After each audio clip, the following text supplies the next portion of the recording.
რეზუს უარყოფითი ჯგუფს მიკუთვნებული დონორები მთელ მსოფლიოში იშვიათობას წარმოადგენს. გამონაკლისი არც ჩვენი რეგიონია, თუმცა აღმოჩნდა, რომ დეფიციტი იმდენად მნიშვნელოვან პრობლემას არ წარმოადგენს, რამდენადაც მოხალისე დონორობის კულტურა. მოქალაქეები გულისხმიერებას მხოლოდ უკიდურეს შემთხვევებში იჩენენ. მომოკვდავი პაციენტის გადასარჩენად კლინიკა მედინას დონორების საპოვნელად წუხელ ტელევიზიის დახმარება დასჭირდა. საავადმყოფოს ყოველთვის უნდა გქონდეს ძალიან დიდი მარაგი. ასეთი შემთხვევა გუშინ ჩვენ გქონდა კლინიკა მედინას, დაგვჭირდა ძალიან დიდი რაოდენობით სისხლი და თან იყო ძალიან იშვიათი პირველი ჯგუფი რეზუს უარყოფითი. უამრავი ხალხი გამოეხმარა თქვენს განცხადებას და გვერდში დაგვიდგა. იმისათვის, რომ კლინიკებმა სისხლის ბანკი შეავსონ სამედიცინო დაწესებულებებს, სპეციალური აქციების ორგანიზება და შიდა რესურსის გამოყენება უხდებათ.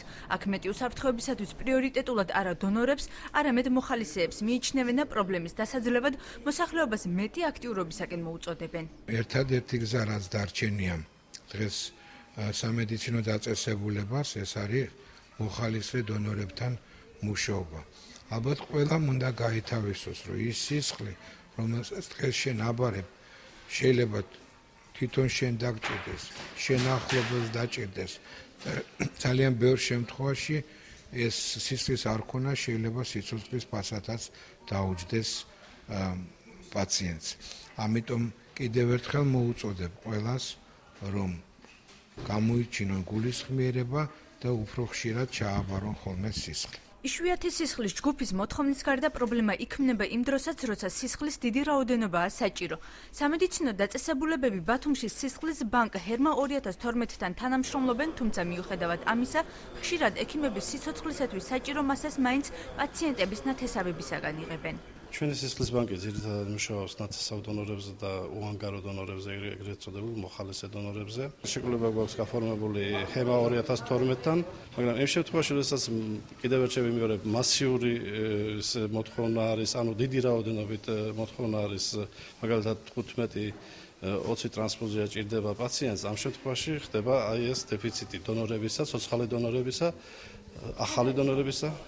გამოსავალი ალბათ ისევ არის იქ, რომ როგორც გუშინდელ შემთხვევაში მოსახლეობამ გულისხმიერება გამოიჩინოს. პუშკინის ქუჩაზე მოქმედ სისხლის ბანკში დონორების მიერ სისხლის როგორც ჩაბარება, ისე გაცემა ფასიანია, თუმცა რამდენად აქტიურობენ აქ მოხალისეები, ამ თემაზე ხელმძღვანელობამ კომენტარი არ ისურვა.